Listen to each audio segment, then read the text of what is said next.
Hello, hello, hello, everybody. This is Miss Marcy. Y'all know what time it is. It is time for my Real Housewives of Atlanta recap. Alright, season 8. This episode is Peaches of the Caribbean. Alright, so listen, let me just get right into this. Now, y'all know from the last episode or whatever, they having the photo shoot. I mean, not the photo shoot, but they having the commercial for Cynthia Bailey's eyewear for Bailey Eyewear, where in which Kim is directing. So y'all know it was some tension from that situation from the last episode because first of all, Kenya was not. She wasn't selected to be the director of the commercial, whatever. So she was already feeling some type of way about that, and just a couple of other things. But anyway, so they do the shoot in Ocho Rios, Jamaica, which is also where Peter's from. So while they're in Ocho Rios, Jamaica, they go take a trip to go see Peter's family, which was nice because hell, Peter ain't seen his family in 18 years. I'm looking like, damn, 18 years. But you know, a lot of times when people be from other countries, a lot of times they don't see their families all like that. So I really do commend people who come over to the United States from other countries because that's not easy. And not only that, but like I said, they go a long time without seeing their families or whatnot. So they go visit Peter's aunt and uncle, and you know they're having a good time, just laughing and talking and eating Jamaican food and just just taking in the scenery and everything. So Kenya, on the other hand, she skips the get together because she's still feeling some type of way about the fact that she felt like Cynthia denied her friendship and how close they are and how they're sisters and how they love each other so much. So she's feeling some type of way about that. So she decides to go with her man Matt and just go chill out with him in the little sauna, whatever they was in, little bubble, whatever they was in, the water, honey. So they go chill out and do that, and she's telling him, like, Cynthia just denied my friendship when Nene came back in the picture, and all I've ever tried to do was lift Cynthia up, and Nene didn't do that. Nene tried to tear her down, and they fell out, and blah blah. I've always tried to add to her and be a good friend to Cynthia. I really love Cynthia, I be looking at these women and they be having these boyfriends and I be in these husbands and I be looking like, I know these men be looking like, what the fuck? You can tell there's a paycheck behind this shit because as a man, men don't like all that cattiness, that gossip and all that craziness. Men don't like drama, they really don't. But they just be looking, they just be here with these women, and if I was a man, I don't know if I would even want my wife to be on this show. I don't know, on a show like this with all this cattiness, because I would just be irritated. But that's just me, and I'm not a man, so whatever. So anyway, but let me say this too. I think Kenya, with her going through the situation with her mom, I think it's very important that Kenya feels, accepted and not neglected. I think that's why the situation with Cynthia kind of got to her a little bit when she felt like Cynthia was denying her friendship when Nene came back into the picture. I don't know. I just kind of think that it's also in addition to the situation with her mom. She doesn't want to feel like a person is like, kind of just turning their back on her or whatnot. I could be wrong, but that's what I kind of think that has something to do with it too. Anyway, so after that, they decide to have nightcaps, because they're like, oh, where's Kenya, oh, well, she's with Matt, and then Cynthia's telling everybody, when they got on the bus, she's telling everybody, I was really upset about the fact that somebody went back and told Kenya that I denied her friendship, and Sheree big mouth ass. She Sheree's messy ass. Sheree done got kind of messy on this season. So anyway, Sheree admits that it was her that went back and told Kenya that Cynthia didn't say that they were best friends. So Cynthia is like, she's explaining to everybody like, we all have different relationships with all of you. And I love Kenya. I can't love Kenya like a sister. And she starts tearing up and being very emotional. And everybody can see that Cynthia really does care about Kenya and their friendship or whatnot. And so Nene decides, after that conversation, Nene decides to go bring Kenya into the circle because they decide to go have nightcaps. Okay? So they decide to go have nightcaps. And Nene goes, like I said, Nene goes to Kenya's room to get her and have a conversation with her. And she's like, um, Nene's telling Kenya, like, Cynthia really does care about you. And when I came back into the picture, I really didn't mean to cause any problems between y'all, but Cynthia does care about you, and she even cried, she even teared up a little bit when she was telling us about what was going on. And so they made up, and so it worked like a charm because Kenya came back to the nightcap situation with Nene, and they all hung out and they all were sitting around talking. And meanwhile, Peter, Matt, Greg, Chris, and that other guy, I think it was Bob, Sheree's ex-husband. So they all get together to have their little drinks or whatever. And I guess, Peter felt like Matt was a little too standoffish for his liking because they were asking him questions, just trying to get to know him and fill him out. And Matt acted like he got a little uncomfortable because he felt like they were asking so many questions and they were taking little jabs at his age. Hell, I didn't know he wasn't nothing but 28. Damn. I did not know he was 28. But, so he felt like they were kind of like just, he just seemed irritated. So him and Peter started having a little exchange of words. And then Peter's like, it was weird. I was looking at my TV like, what the fuck just happened? They were smacking fives and, having a few drinks one minute, and then it just seemed like it just went left field. And then Matt gets up and he's like, come take a walk with me. Come take a walk with me. And then, Peter's like, what? I ain't about to go walk with you. So then he walks off and they're just like, psh, whatever, this clown, But I don't know what that was about, but he just seemed like he got uncomfortable. I think he was maybe feeling some type of way because he was the youngest there.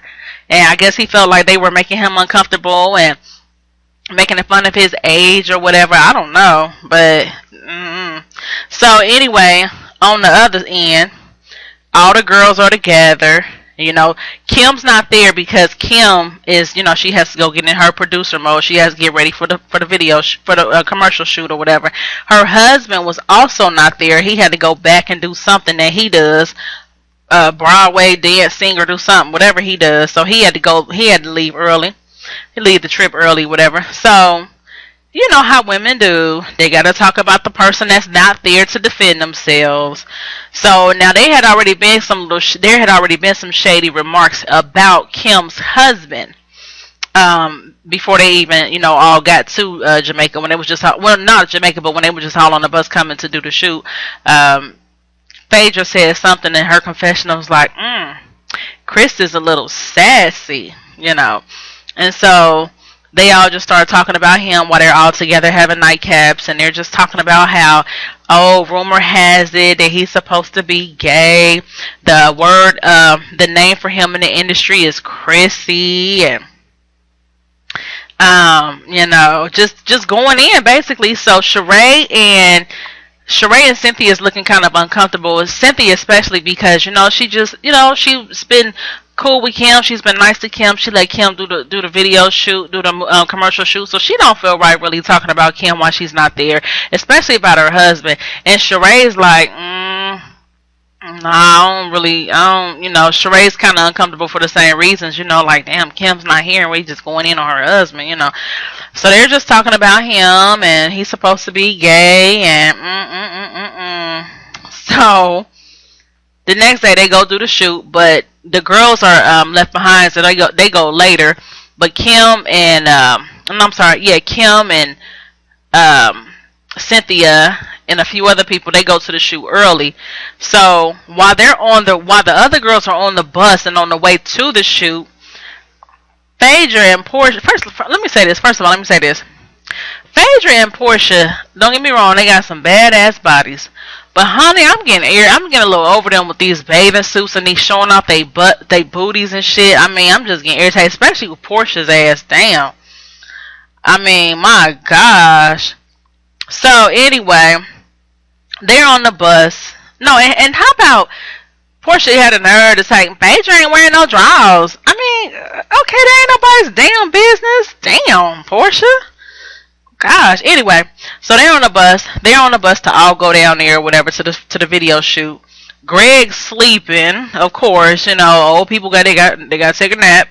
Greg getting his little cat nap in, or his little power nap in, or whatever, Phaedra starts just being inquisitive with Matt and Kenya and what they did on the day before, when they had their little getaway by themselves. I'm like wondering, like, damn, do Phaedra might need her a man. Paulo been away, you know what I'm saying? She might need somebody to come.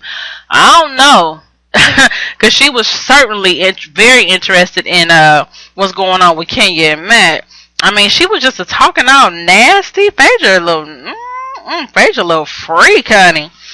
But anyway, so you can clearly tell Matt's getting very uncomfortable. He's, Phaedra's like, I mean, you're licking your lips and your head. You got a vein popping out your head, and I mean, just putting him on the spot, making him uncomfortable. Oh my gosh, I know he's like, oh my gosh, get me off these butts with these bitches, But he tried to hold his composure as best he could. But, when you outnumber by all those women, I mean, he just had no choice but to kind of stick it out. And in her confessionals, Kenya was like, I mean, why is Phaedra so worried about me and my man now? Are you trying to take my man now because your man is in cell block D? Kenya knows she be throwing shade. Oh, gosh. So, yeah, Matt was uncomfortable as hell. So, anyway, moving right along.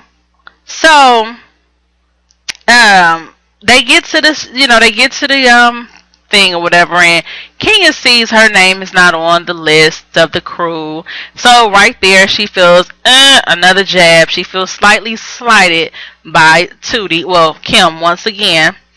And she's like, oh, okay. This doesn't surprise me. My name is not on the list. Okay.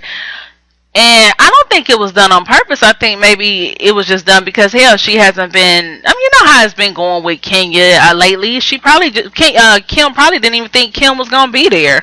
I mean, yeah, Kim probably didn't think Kenya was going to be there. So, I don't know. But her name wasn't on the list or whatever. So, Kenya felt some type of way. So, she decides to go get in the canoe with Matt and just sail on away for a little bit. They in the water while everybody else is doing the commercial. The commercial looked like it went really well. Kim is a good producer, you know what I'm saying, director or whatever. And I mean, yeah, why wouldn't she be? She has a lot of experience in this. Kim has did a lot of behind the scenes stuff. Little do people know, she has not only been in front of the camera for years, but she's been behind the camera too. Just like Regina King, we know Regina King for being that's Brenda from 227, and Regina King, she's played in a lot of stuff. She's did a lot of stuff. But right now she plays in American Crime, and that show is so good. But anyway, but just like her, they do a lot of stuff behind the scenes as well. But that they old school, veterans at this shit. So anyway.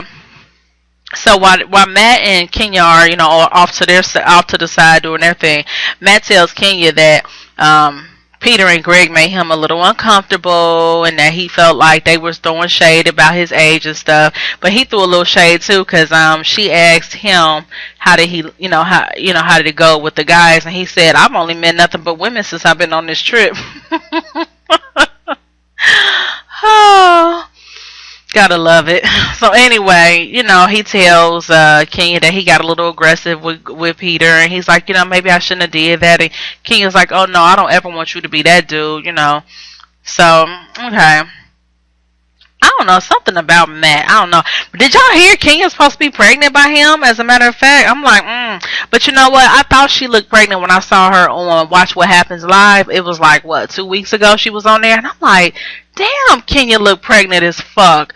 Like, her face looked swole. She just looked pregnant. She looked like she about 3 months. I don't know. Well, I'll follow that story. But, anyway, so, Portia invites Oliver. So Oliver shows up. And, Portia just, the way she be wagging around and flaunting her ass, you would think, she giving up the booty left and right to Oliver, but oh no. Obviously, she ain't giving him nothing, honey, because she sure had him come all the way to Jamaica only to let him sleep in a separate bedroom, okay? He got there, and I guess he just knew he was going to get him some nookie tonight. But she told him, you got a bed, this is your bedroom right here. He gonna leave her ass alone because he gonna be looking like this little thought ass bitch strutting around here like she about that life and she ain't trying to give up nothing. My thing is, if you got a banging body, you know, that's cool, but you don't have to flaunt it like she do and not expect no man to want to tap that. You know what I'm saying? I mean, for real, you can have a banging body and you can still keep it, you know, keep it sexy, but not too revealing like she be doing. And you know, I think a man will respect that better. But when you just walking around, just you know, I don't know. I just got a feeling he gonna dump her ass. But anyway, so they go to this rap party because Kim did such a good job on the commercial shoot. So they decided to have a rap party. You know, they gotta always have these little get-togethers or whatever. So they go to the rap party and, you know, they're just all hanging out. Kenya, everybody shows up. You know, everybody shows up. So, Matt goes and make up with Peter, which I like that. That was cool. You know, he went over there and just brought him a beer and was like, you know, here's a peace offering. You know, they started shooting pool. That was cool. But Phaedra really was taking she was really paying the extra attention to Matt, I noticed, you know. I don't know what that was about, but I did notice that. I don't know. I don't know. But, did y'all see the way, let me go back a little bit. When they was on a bus and they were talking about, I can't remember what they were talking about, but they showed Phaedra sipping on that straw. It looked shady the way she was sipping on that damn straw. But anyway, so while they're just hanging out, you know, it looked like they was having a good time, but then they hanging out or whatever, and somebody brings up Chris because they asked Kim where he was or something like that, and she had to tell him. You know, she told him that he wasn't there. He had to go do something, and they're all like, "Yeah, he dances, don't he? Yeah, he does this, don't he? He does this, he does that," and they're just all kind of like, "Oh, he is wonderful. He is so funny." They're saying everything, but this time they're playing it nice, you know, as opposed to what they were saying just the night before. So Sheree, who seems to be irritated by that fact, she's like, this is not the way the conversation was going last night, because these bitches was throwing mad shade about her husband. Now they want to be all up in her face laughing and kikiing, yeah, Chris.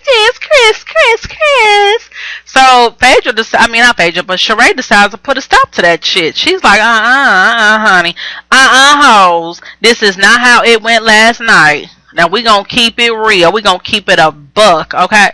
We gonna keep it gutter, okay? And she just had to be the one to let it out. She had to be the one to let it out.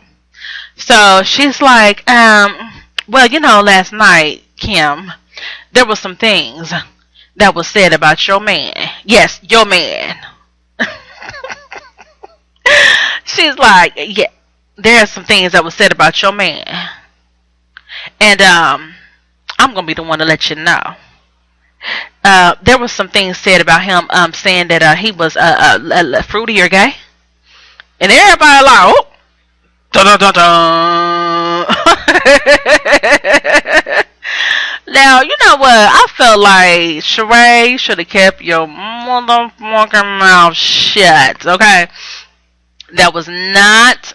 I understand you don't want to be fake and you want to be real, and you didn't like the fact that they was sitting up there laughing and acting all nice about her husband when they was just calling him gay. I get it, because I ain't no fake person either, so I get that.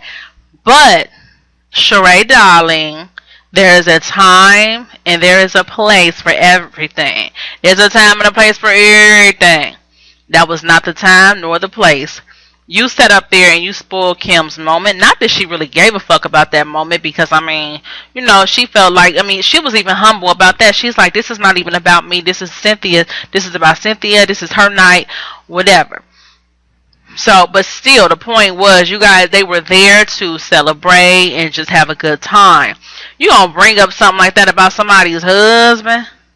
How about somebody talk about your ex-husband / baby daddy, Bob? You know what I'm saying? You don't bring up that type of conversation in that moment. And if it was all that to you, you should have waited to the next day and talked to Kim in private. Like, look, you know what? I mean, if you was itching that bad to start some shit, you know what I'm saying? You should have went to her on the side, like, look,